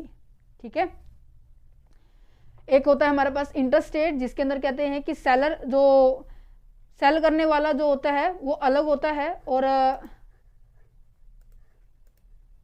खरीदने वाले स्टेट अलग होता है। तो यहाँ पर कहते हैं कि you order a book online from the seller in another state, तो यहाँ पे IGST लगेगा, तो but instead of the CGST IGST, और वो कलेक्ट उसी प्लेस पे किया जाएगा जहां पर क्या है उसको यूज किया जा रहा है, और उनकी रेट ऑलरेडी डिसाइडेड होती है। ठीक है, नेक्स्ट क्या है, ड्यूअल जीएसटी। ड्यूअल जीएसटी क्यों है, क्योंकि आपका जो जीएसटी का ये पॉइंट है, आपको नजर आ रहा होगा, ऊपर से देखने में एक लग रहा है, 1 नेशन 1 टैक्स है, बट ये दो गवर्नमेंट्स के पास जाता है इसका पैसा, एक तो सेंट्रल गवर्नमेंट के पास, एक इसका स्टेट गवर्नमेंट के पास। दैट्स अ रीजन इसको हम ड्यूअल जीएसटी कहते हैं। Dual GST system means both the central and the state government levy the separate tax on the goods and services। दोनों की दोनों गवर्नमेंट क्या करती है, अलग अलग टैक्स अप्लाई करती है और उनका रिवेन्यू अपने पास कलेक्ट कर लेती है। ठीक है, नेक्स्ट पॉइंट क्या है, ट्रीटमेंट ऑफ एक्सपोर्ट। एक्सपोर्ट के दौरान क्या ट्रीटमेंट होती है, याद रखना, प्लेस प्रिंसिपल ऑफ डेस्टिनेशन का कंसेप्ट अप्लाई हो रहा है। प्रिंसिपल ऑफ डेस्टिनेशन कंसेप्ट का मतलब है कि जहां पर आपका कंज्यूम हो रहा है, अब बाहर कंट्री में कंज्यूम हो रहा है। मैंने कहा कि इंडिया ने एक्सपोर्ट किया यूएसए के अंदर, ठीक है, तो यूएसए की कंट्री अप्लाई करेगी ना उसको, जीएसटी को। ठीक है, जर्मनी के अंदर किया है तो वहां की कंट्री जीएसटी अप्लाई करेगी, ना कि इंडिया। तो दैट्स अ रीजन, तो यहाँ पे 0 रेटेड सप्लाई होती है। इंपोर्ट के दौरान अगर बात की जाए तो इंपोर्ट के दौरान हमारा इंटर स्टेट सप्लाई मानी जाती है, और इंटर स्टेट सप्लाई का मतलब क्या है कि हम देखो, अभी मैंने आपको ये दोनों पॉइंट समझाए थे, ये रहा, इंपोर्ट के दौरान हमारी इंटर स्टेट मानी जाती है, जिसके कारण IGST और BDC basic domestic duties apply होती है। ठीक है, देखो यहाँ पढ़ भी लेते हैं, import of the goods will be treated as the inter state supply, first point आपको ये याद रखना है, and will be subjected to the IGST in addition to there is applicable custom duty. IGST के साथ साथ आपको कस्टम ड्यूटी भी पे करनी पड़ेगी। Further import of the services would be treated is the inter state supply and the would be subjected to the IGST। Then the incidence of the tax will be follow the destination of the principle, यही principle follow किए जाते हैं। ठीक है, यहाँ पर the tax revenue in the case of the SGST will be occur to the state where the import goods and the services are the consumed. SGST apply होगा, tax revenue generate होगा, उस स्टेट का होगा जहां पर goods और services को use किया जा रहा है। That's it. ओके, नेक्स्ट क्या है, existing tax to be subsumed under the GST। GST के अंदर 2 कंपोनेंट है, यहाँ पर CGST SGST के अंदर बात की जा रही है। कौन कौन से ऐसे टैक्सीज है जो पुराने टैक्सीज है, जो हमने क्या किए हैं इसके अंदर ऐड किए हैं, ये हमने लास्ट चैप्टर के अंदर भी डिस्कस किया था। देखो ये पॉइंट हमारा लास्ट चैप्टर में भी आया हुआ है कि कौन कौन से ऐसे पॉइंट्स है जो कि ड्यूटीज़ है, टैक्सीज है आपके CGST में गई हैं और कौन कौन से ऐसे पॉइंट है जो SGST में गई हैं, ये आपको अच्छे से याद होने चाहिए, ठीक है। नेक्स्ट है GST रेट। GST रेट का मतलब क्या है, जो हमने स्लैब पढ़ी है ना उनकी बात कर रहे हैं। देखो ये तो है नहीं कि हर एक प्रोडक्ट के ऊपर सेम चार्जेस किया जाए, नहीं ना। अब कुछ ऐसे प्रोडक्ट है बहुत ज़्यादा महंगे हैं तो उनके ऊपर बहुत ज़्यादा टैक्स अप्लाई हो रहे हैं, राइट। कुछ ऐसे प्रोडक्ट है जो बेसिक नीड्स है, ठीक है, डेली रूटीन में हम यूज़ करते हैं, जैसे कि मिल्क हो गया, वेजिटेबल्स हो गया, फ्रूट्स हो गए, उनके ऊपर कम GST।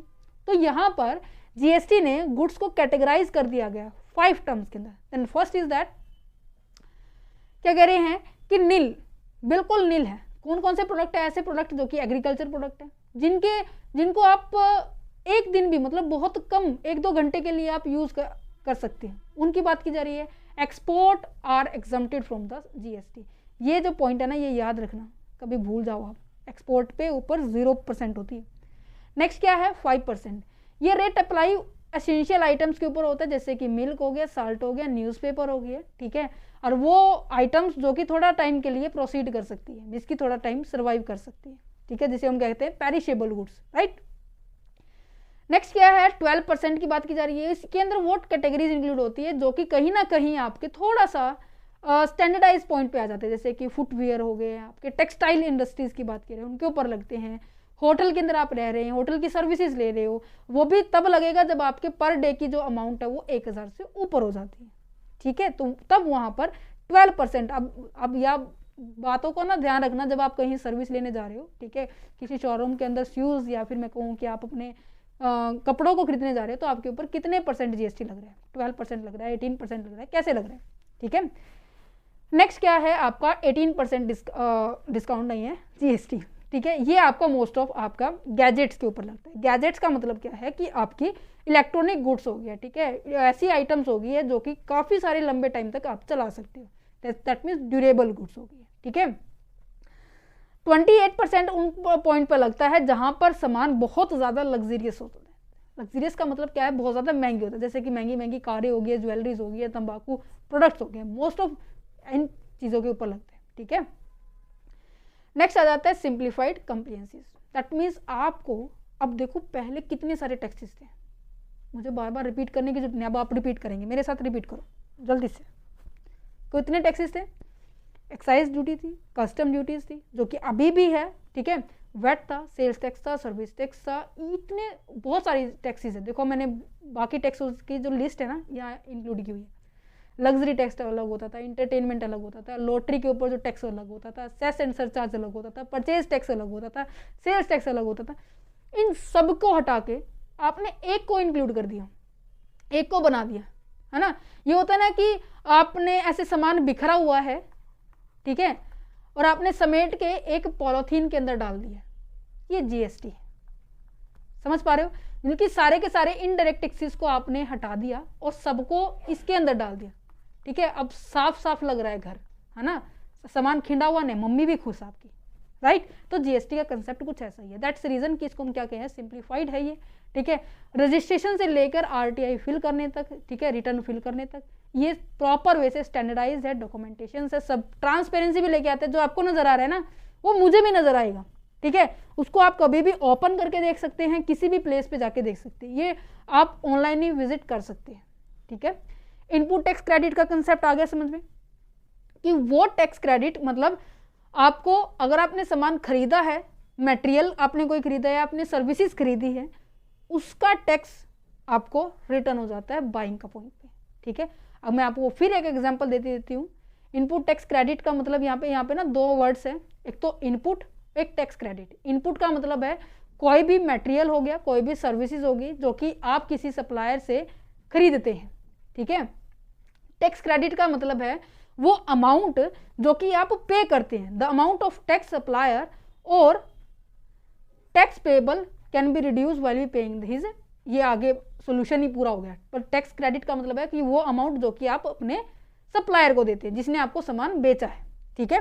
एग्जाम्पल के तौर पर वही एग्जाम्पल है बच्चे, you purchase a following items in your business. आपने फ्लोर खरीदा, एग खरीदा, शुगर खरीदी, सबका पॉइंट आपको नजर आ रहा है। 10,000, 5,000, 3,000 सबके ऊपर 18% GST लगते हैं, ठीक है। आपने सामान खरीदने के बाद आपने केक को बिल्कुल तैयार कर दिया है, ठीक है, पेस्ट्रीज को बिल्कुल तैयार कर दिया है। अब आपने सेल कर दिया है 25,000 रुपये में, जिसके अंदर 18% GST। तो सेल करने के बाद इसके ऊपर GST कितना हो गया, 4,500 रुपये, ठीक है, ठीक है। अब मैं अगर बात करूं बाइंग के, आपने सामान खरीदा था कितने का हो गया, 10, 5, 15, 3, 13, 18,000 रुपये आपने बाइंग का सामान है, ठीक है, और आपने सेल कितने में कर दिया है, आपने यही सामान आपने 25,000 में सेल कर दिया।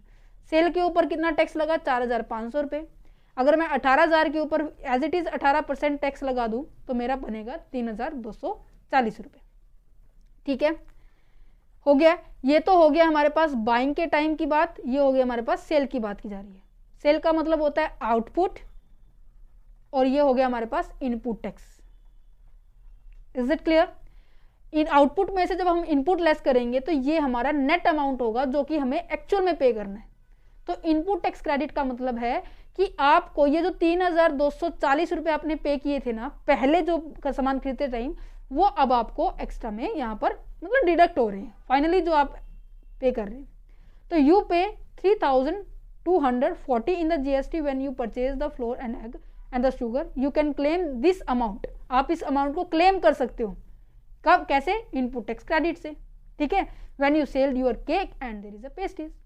This reduce your overall GST liability from the 4,500 से आपकी लाइबिलिटी कितनी होगी है, 1,260 रुपये होगी है। दैट मीन जितना भी सामान आपने खरीदा था और उसके ऊपर जब आपने सामान के ऊपर जो टैक्स दिया था, इनपुट के ऊपर जो टैक्स दिया था, वो आपका दोबारा से क्या हो गया है, क्रेडिट हो गया है, ठीक है। तो यहाँ पर ये इसकी फीचर्स बन गई है, ठीक है। बहुत सारे फीचर्स है बच्चे, बट मैं 12 स्पेसिफाइड यही लेके आई क्योंकि आगे जो इसके जो 30 फीचर्स दी हुई है बुक के अंदर, बट उनको हम आगे जैसे चैप्टर्स आते रहेंगे वैसे वैसे हम उनको समझेंगे, क्योंकि वो अभी मैं आपको समझा दूंगी पूरी कंफ्यूजन क्रिएट हो जाएगी। ओके, चलिए बेनिफिट देखते हैं। बेनिफिट एज इट इज जो आपने फीचर्स पढ़ी, थोड़ा बहुत जो चेंज नजर आएगा मैं उसको फटाफट एक्सप्लेन कर दूँ। तो सबसे पहले मैंने क्या समझाया था, ये वन नेशन वन टैक्स है, क्योंकि इन्होंने सारे के सारे इनडायरेक्ट टैक्स, जितने भी इनडायरेक्ट टैक्सेस थे उनको एलिमिनेट कर दिया। तो यहाँ पे इसको हम अलग लैंग्वेज में भी लिख सकते हैं, जिसका नाम क्या लिख सकते हैं, एलिमिनेटिंग द मल्टीपल टैक्सेस। इसने काफ़ी सारे टैक्सेस को क्या कर दिया है, एलिमिनेट कर दिया है। Is it clear? नेक्स्ट क्या है, eliminated the cascading effect. Cascading effect का मतलब क्या है कि बिफोर GST हमें ज़्यादा पे करना पड़ रहा था। याद है 25 रुपये का एग्जाम्पल दिया था मैंने, ठीक है जी। नेक्स्ट क्या है, promoting A common national market by the simplified the compliances. जितना भी आपका प्रोसीजर्स था, जितनी भी आपकी फॉर्मेलिटीज़ थी, आपने क्या कर दिया, उन सबको रिमूव कर दिया है। अब सिंपल एक प्रोसेस है जिसके थ्रू आपको गुजरना होगा और अपने कंट्रीज़ के अंदर आपको GST पे करने का कंसेप्ट आपको समझ में आ जाएगा, ठीक है। नेक्स्ट क्या है, इनपुट टैक्स क्रेडिट सिस्टम का बात की जा रही है। Reduction in the compliances in cost की बात की जा रही है कि कम हो गया है, क्योंकि अब देखो इतने सारे टैक्सेस थे। अब देखो मैंने यहाँ पे टैक्सेस की ना लिस्ट लिखी हुई है, all the taxes that the currently exist will not be in the picture. आज के टाइम में सारे टैक्सेस नहीं होंगे, जैसे कि एक्साइज हो गया, ऑक्ट्रीज टैक्स हो गया, सेल्स टैक्स हो गया, सेंट्रल वैट हो गया, ठीक है, सर्विस टैक्स हो गया, टर्नओवर टैक्स। देखो इन सब के कॉलम अलग अलग बनेंगे। अब देखो इतने सारे सब्जेक्ट पढ़ाने पड़ रहे हैं, ठीक है। अब +1 +2 भी है, ग्रेजुएशन भी है, मास्टर्स डिग्री भी है, उन सब की PDF क्या मैं एक साथ रख दूंगी? नहीं ना, मुझे कॉलम बनाने पड़ेंगे, राइट। अब इसी तरह से इन टैक्सेस की भी ऐसे हर एक पर्सन को, हर एक डिपार्टमेंट को अपॉइंट करना पड़ रहा था, राइट। अब यहाँ पर GST आते ही सबको मिलाकर किसी को CGST में डाल दिया, किसी को SGST में डाल दिया, वो लिस्ट मैं ऊपर दे चुकी हूँ। तो यहाँ पर कहीं ना कहीं इनको रखने संभालने की जो खर्चा है वो कम हो गया, ट्रांसपेरेंसी हो गई है ना। अब जो भी सामान कोई कस्टमर खरीदेगा, कोई भी सामान बेचेगा, उसकी एक रिसीट होगी जिसके अंदर कुछ इस तरीके का नजर आएगा कि इन्होंने इतने का सामान खरीदा है और इन्होंने इतने का सामान बेचा है, राइट। ये पूरी इस तरीके से रिसीट होगी। दैट मीन्स यहाँ पर ट्रांसपेरेंसी क्रिएट हो रही है, ठीक है। टेक्नोलॉजी ड्राइवन है, क्यों? क्योंकि यहाँ पर ऑनलाइन भी हम क्या कर सकते हैं, हमारे बिल को जनरेट कर सकते हैं, ठीक है। इस बिल को आप किसी भी तरह से वेरीफाई कर सकते हैं, रियल टाइम डाटा आप शेयरिंग कर सकते हैं। और यहाँ पर जो रिवेन्यू जनरेट हो रहा है, किस किस का जनरेट हो रहा है, सेंट्रल गवर्नमेंट का जनरेट हो रहा है और आपका एक स्टेट गवर्नमेंट का जनरेट हो रहा है। ये भी क्या करते हैं, ऑनलाइन अपनी जो अमाउंट्स होते हैं, रेवेन्यू होते हैं, वो एक दूसरे को ट्रांसफर भी कर सकते हैं। ठीक है, real time data sharing, data भी शेयर होता है, इवन रेवेन्यू भी शेयरिंग होता है। ठीक है, जो भी हमारा टैक्स को लगाने में होते हैं। तो यहाँ पे था ये आपका बेनिफिट्स। अब आ जाते हैं डीमेरिट्स के ऊपर। डीमेरिट्स के बारे में बात की जाए, अब ऊपर हमने पढ़ा वन नेशन वन टैक्स है, right, one nation one tax है, ठीक है, बट इसको हम ड्यूल कंसेप्ट कहते हैं।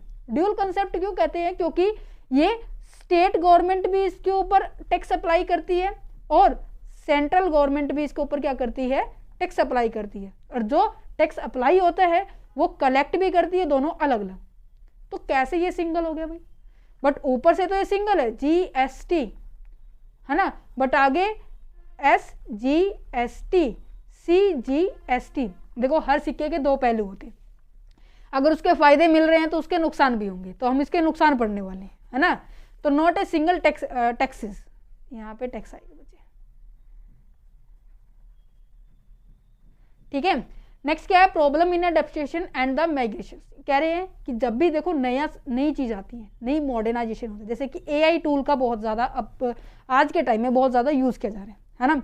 अगर मैं बात करूँ कि पहले जैसे कि सभी अकाउंट्स के जो अकाउंट्स होते हैं, बिलिंग जो होती थी, डाटा जो होता था, हम कॉपी या फिर मैं कहूँ कि रजिस्टर्स के अंदर रखते थे। बट आज के टाइम में ये सारे की सारी चीज़ों को हटा के हम क्या करते हैं, हमारी टैली ERP9 के अंदर या फिर टैली के अंदर क्या करते हैं, रिकॉर्ड करते हैं। अब और भी अच्छे टूल्स आ गए हैं जिनकी वजह से आप क्या कर सकते हो, कामों को जल्दी से कर सकते हो, जितना भी आपका काम पेंडिंग उसको जल्दी कर सकते हो।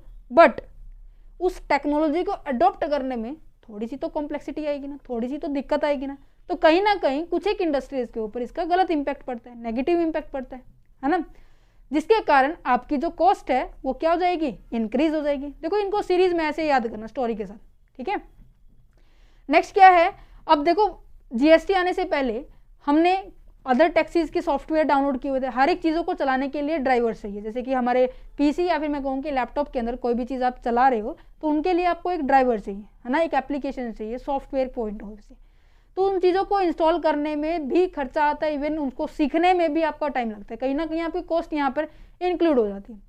और यहाँ पर सबसे बड़ा जो ड्रॉबैक जो है क्या है, जो पेट्रोलियम प्रोडक्ट है वो हमारे GST के कैटेगरी के अंदर नहीं आती, इनके लिए अलग सिस्टम होते हैं, है ना।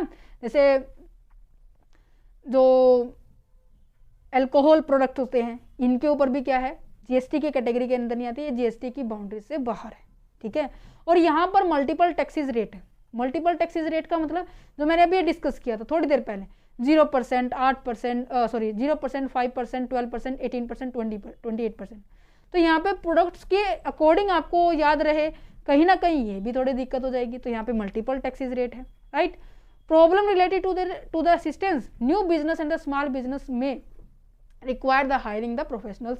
अब यहाँ पर देखो कोई छोटा छोटा बिजनेस भी हो सकता है, जरूरी तो नहीं है सबकी बड़ी बड़ी बिल्डिंग्स हो, सबके ट्रांजेक्शन ज़्यादा हो, राइट। तो इन पर्सनस को प्रोफेशनल अपॉइंट करने पड़ेंगे जो इस काम को अच्छे से कर पाए, है ना। जैसे कि हमारे अकाउंट्स में हमने ऑडिट वाले पॉइंट में पढ़ा, ऑडिट वही व्यक्ति करेगा जिसको चार्टेड अकाउंट, या तो उसको अकाउंट की प्रॉपर नॉलेज हो या फिर वो चार्टेड अकाउंटेंट होना चाहिए according to there is institutions के अकॉर्डिंग, है ना। तो यहाँ पर प्रॉब्लम ये आती है क्योंकि आपको एक प्रोफेशनल को, एक ऐसे पर्सन को हायर करना पड़ेगा जिसको प्रॉपर नॉलेज होनी चाहिए। नेक्स्ट पॉइंट अगर बात की जाए तो old wine in a new bottle. देखो ये बहुत अच्छी बात की गई है कि पुरानी जो वाइन है हमने एक नई बॉटल में डाल दी। जैसे कि मैंने आपको एग्जांपल दिया था, घर में इधर उधर सारी तरफ से आपने बुक्स ऐसे बिखरी हुई है, ठीक है, वो बहुत अच्छे अजीब लग रही है। आपने क्या किया, सबको संभाल के आपने एक अलमीरा के अंदर ऐसे जचा के रख दिया। तो ये अलमीरा हो गई, ये GST, ठीक है, और इसके अंदर जो जचा के रखे हैं आपने सामान, वो हो गया बाकी इनडायरेक्ट टैक्सेस। ठीक है, अब आ जाते हैं कंसेप्ट हमारा इम्प्लीमेंटेशन ऑफ द GST। देखो ये पॉइंट बहुत ज़्यादा इंपॉर्टेंट है, यहाँ से क्वेश्चन हर बार बनकर आते हैं, चाहे वो 4 नंबर में आए, 8 में आए, 12 में आए, ठीक है, यहाँ से आता ही आता है। तो GST को कैसे इम्प्लीमेंट किया? देखो क्या GST के आने से पहले कोई कुछ टैक्स स्ट्रक्चर नहीं था? ऑब्वियस सी बात है, कुछ तो टैक्स स्ट्रक्चर था, राइट। कैसे कौन इसको कलेक्ट करता था? वो जो टैक्स स्ट्रक्चर था वो थोड़ा सा कॉम्प्लेक्स था।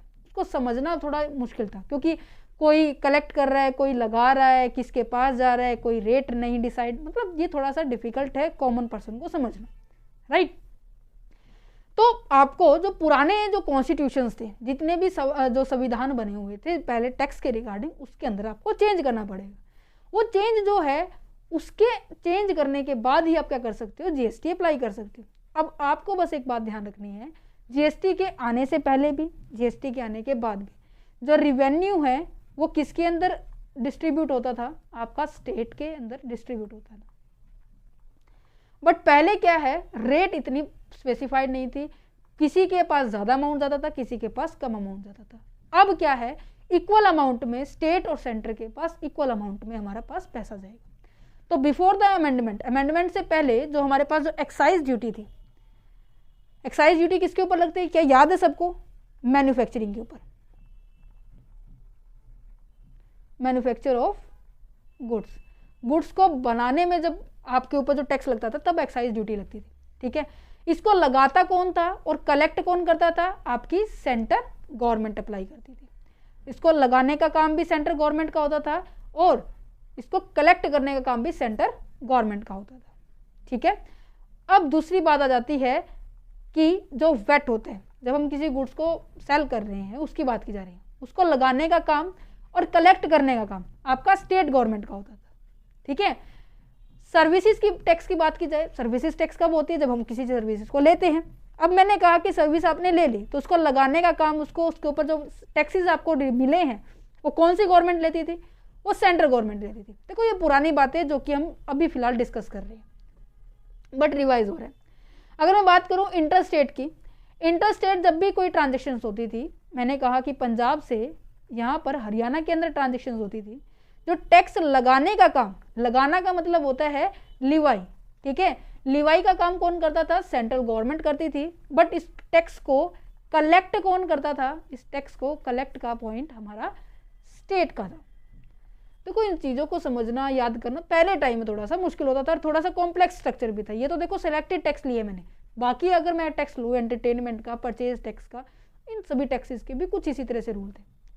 अब यहाँ पर सेंटर स्टेट्स को बैलेंस करने के लिए हमने जीएसटी के अंदर ये अमेंडमेंट की, जिसके कारण आपको सेंटर को भी सेम पावर मिले और स्टेट को भी सेम पावर मिले किसी भी टैक्स को लगाने में और उसको कलेक्ट करने में। जीएसटी के अंदर ये कंसेप्ट लाया गया और इस कंसेप्ट के अंदर जो आपका जो पहले कॉन्स्टिट्यूशन था उसके अंदर अमेंडमेंट, उसके अंदर जो चेंज करना किया था वो 101st अमेंडमेंट था, जो कि एक्ट 2016 के अंदर आता है, ठीक है। और इसके अंदर जब हमने इसको अमेंड किया तो आर्टिकल 246A के दौरान इसके अंदर दोनों गवर्नमेंट्स को, सेंटर को भी स्टेट को भी ये अधिकार मिल गया कि आप टैक्स को लगा भी सकते हो और आप टैक्स को कलेक्ट भी कर सकते हो, ठीक है। यहाँ पर आर्टिकल 246 के तहत ये एक्ट तो पास कर दिया, बट इस एक्ट को आने से पहले ये पहले बिल पास होता है। बिल का मतलब होता है एक तरह से एक पेज जिसके ऊपर ये सारी तरह की इंफॉर्मेशन लिखी होती है कि कैसे क्या कुछ होने वाला है। इस बिल को पहले क्या किया गया था, 2015 के अंदर लोकसभा के अंदर रिप्रेजेंट किया गया था, फाइनली फिर हमने इसको राज्यसभा के अंदर रिप्रेजेंट किया, देन उसके बाद लोकसभा अगस्त 2016 के अंदर इसको रिप्रेजेंट किया गया, ठीक है। हर स्टेट, हर यूनियन टेरिटरीज के जो एक्ट्स हैं इसके अंदर रिप्रेजेंट किए गए। ये फिर ये बिल पास हुआ केवल एक स्टेट को छोड़कर उस टाइम पे, क्योंकि जब जीएसटी का कंसेप्ट हमारा जुलाई 2017 के अंदर आया था और जुलाई 2017 के अंदर बाकी स्टेट्स के अंदर, इंडिया के बाकी स्टेट्स के अंदर अप्लाई हो गया था 1 जुलाई से जम्मू कश्मीर को छोड़कर। बट एक हफ्ते के बाद ये जो 7 जुलाई 2017 को जम्मू कश्मीर का भी खुद का एक जीएसटी एक्ट अप्लाई होने लगा था, ओके, इम्प्लीमेंटेशन हो गई थी, ठीक है, जिसके कारण एक unified indirect taxation system Bharat के अंदर आया था 2017 के अंदर। अभी अमेंडमेंट अभी हमने की है, मीन्स कि पुराने जो कॉन्स्टिट्यूशन है उनके अंदर चेंज किया। ये जो मैंने अभी ग्राफ के अंदर मैंने समझाया ये एज इट इज यहाँ पे लिखा हुआ है।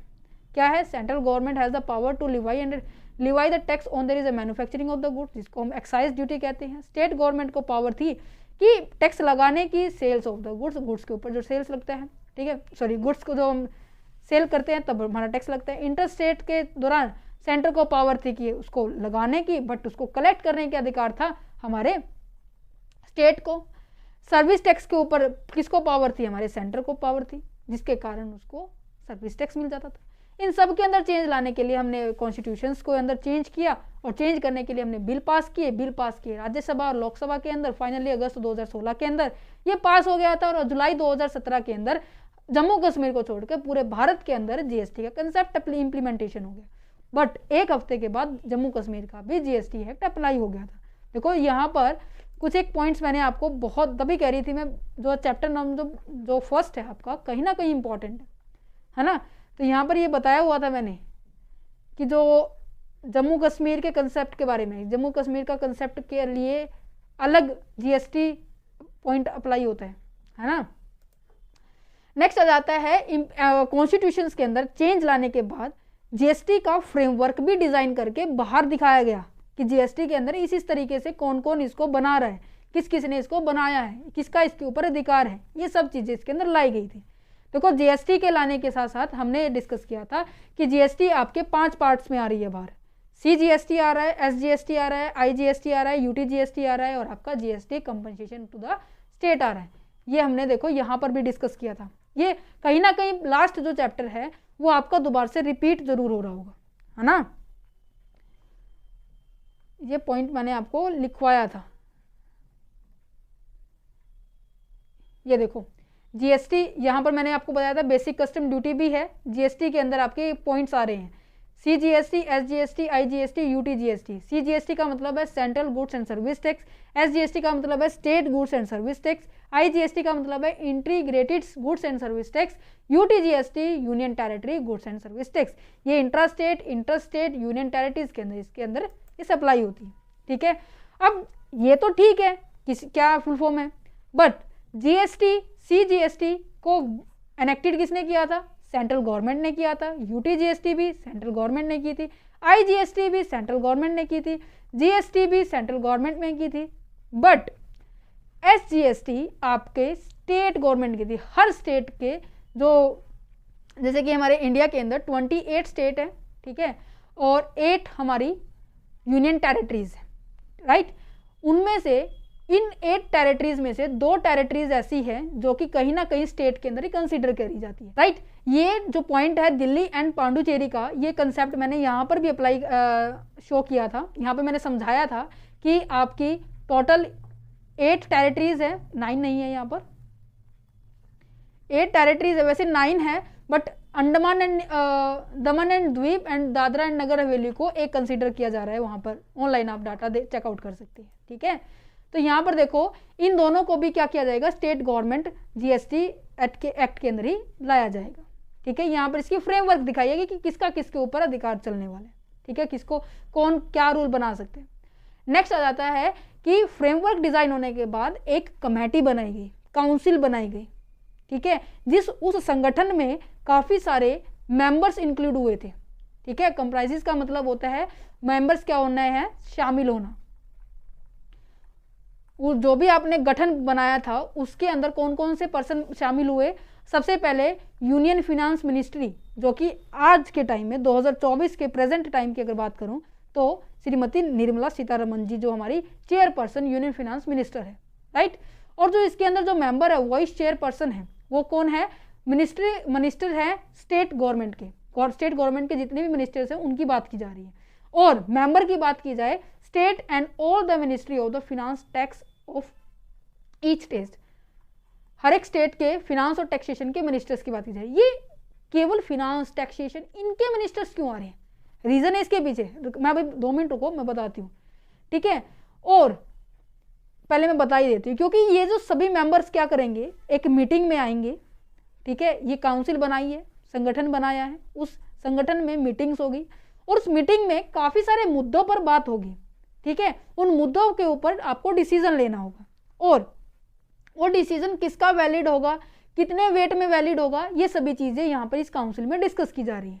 देखो इस जो काउंसिल के अंदर काफी सारी चीजें डिस्कस है, जैसे कि टैक्स के बहुत पॉइंट है, टैक्स के पॉइंट ऑफ व्यू से ही बात की जाएगी, कौन सा टैक्स किसके अंदर जोड़ा जाएगा, सब्स्टिट्यूट किया जाएगा, ठीक है, किसके अंदर कितनी एग्जम्पशंस दी जाएगी उनकी बात की जा रही है, कौन सी इफेक्टिव डेट है जिसके जब हम क्या करेंगे जीएसटी अप्लाई करेंगे पेट्रोलियम प्रोडक्ट, क्योंकि अभी पेट्रोलियम प्रोडक्ट के ऊपर जीएसटी अप्लाई नहीं हो रही है, क्योंकि जीएसटी पेट्रोलियम प्रोडक्ट बिल्कुल बाहर है जीएसटी के फिगर से, है ना। तो वो डेट कब अप्लाई की जाएगी, जीएसटी के प्रिंसिपल ऐसे कौन से मॉडल है जो हम अभी नए अप्लाई कर रहे हैं, ठीक है। थ्रेशोल्ड लिमिट क्या है किसी भी चीज़ के ऊपर जीएसटी अप्लाई होने के कारण, जैसे कि मैंने अभी आपको होटल अकोमोडेशन का एग्जांपल दिया था, अगर आपका 1000 रुपये से ज़्यादा खर्चा हो रहा है एक दिन से तो आपके ऊपर 12% जीएसटी लगेगा, है ना। जीएसटी रेट हो गया, स्पेशल रेट हो गया। स्पेशल रेट का मतलब है कई ऐसा क्षेत्र हो जाता है जहाँ पर एकदम से मैं कहूँ कि सिचुएशन ऐसी हो जाती है कि जैसे कि बाढ़ आ जाए, भूकंप आ जाए, कुछ भी आ जाए, वहाँ की जो इकोनॉमी का बहुत ज़्यादा डाउन हो जाती है, तो गवर्नमेंट क्या करती है उस स्पेशल एरिया के लिए स्पेशल रेट क्रिएट कर देती है। तो कहने का मतलब उस काउंसिल के अंदर कहीं ना कहीं टैक्स स्ट्रक्चर के बारे में आगे पीछे बातें की जाती है जिसके ऊपर हम फाइनल डिसीजन लेते हैं, ठीक है। अब बात की जाती है उस काउंसिल के अंदर जो मीटिंग होती है उस मीटिंग का नाम क्या लिखा गया है, कॉरम मीटिंग होगी, ठीक है। अब ये कहेंगे कि ये पता नहीं कौन है।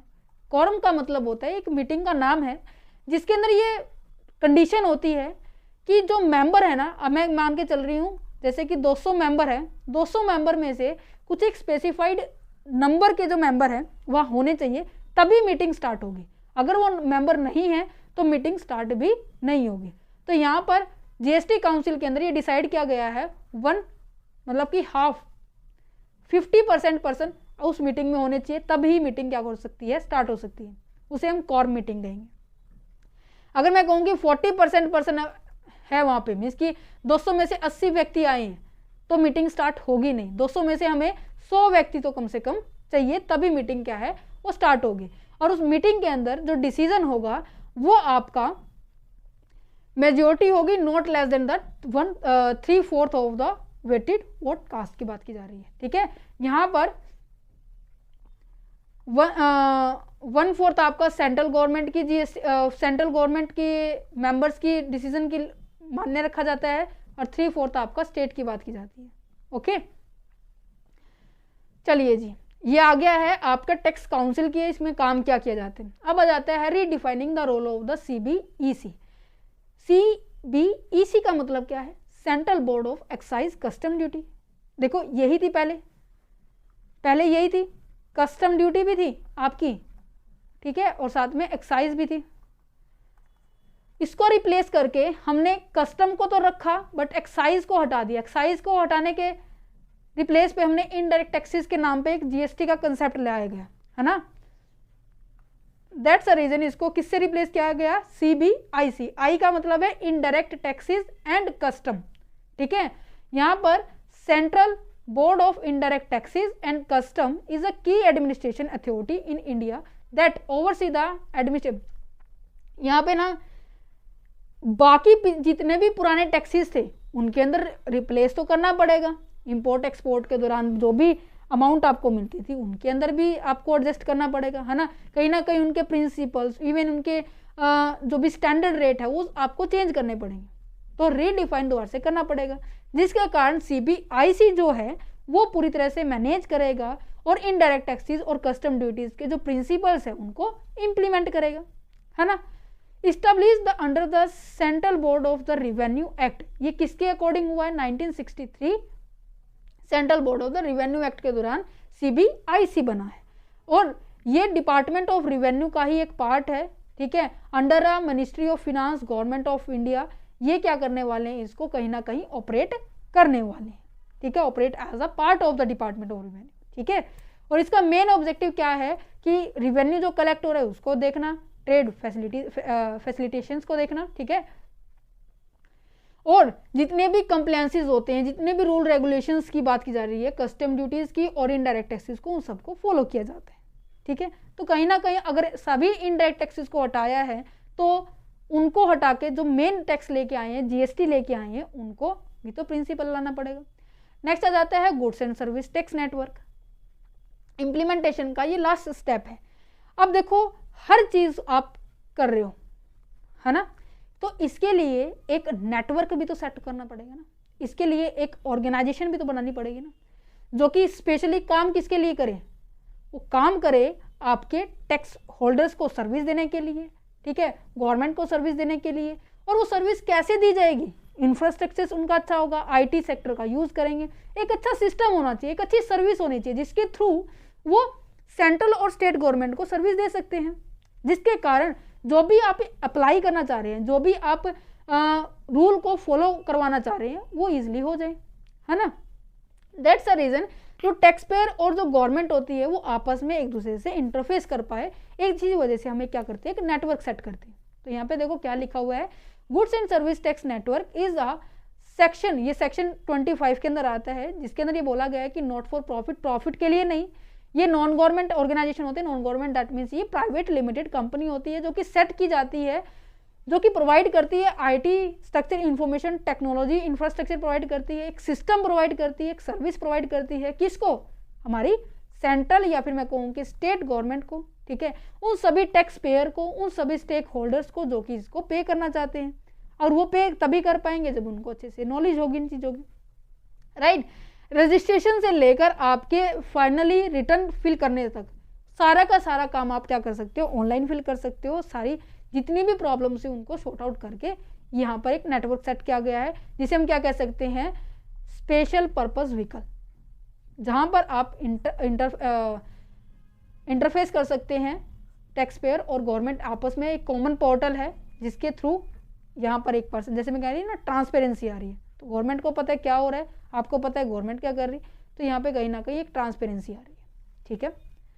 उम्मीद करती हूँ जो ये चैप्टर है जिसके अंदर हमने डिस्कस किया जीएसटी के बारे में, जीएसटी कैसे इंप्लीमेंट हुआ, कैसे इसके अंदर इसके ड्रॉबैक्स हैं, इसके बेनिफिट्स हैं, फीचर बहुत ज़्यादा इंपॉर्टेंट थी, ठीक है। और यहाँ पर हमारा ये जो मीनिंग ऑफ जीएसटी, ठीक है। सो कहीं ना कहीं ये जो चैप्टर है आपका 12 से 15 नंबर के अंदर स्ट्रेंथ में आ सकता है, ठीक है। अब हम नेक्स्ट चैप्टर के अंदर मिलेंगे जो कि जीएसटी का हमारा चैप्टर नंबर 3 है।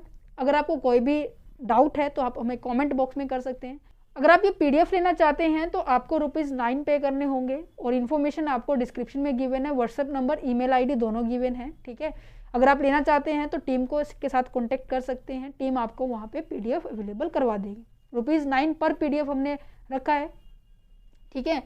और all the very best for your exam, बिल्कुल भी टेंशन नहीं लेनी, ठीक है।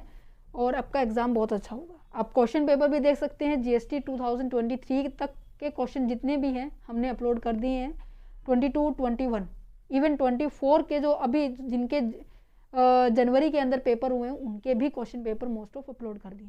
सो विजिट कर सकते हैं चैनल के ऊपर, लिंक क्वेश्चन पेपर चैनल का भी आपको डिस्क्रिप्शन में मिलेगा, और जीएसटी की जो प्लेलिस्ट है उनका भी चैनल आपका जो क्या है डिस्क्रिप्शन में मिलेगा link. Okay, have a nice day.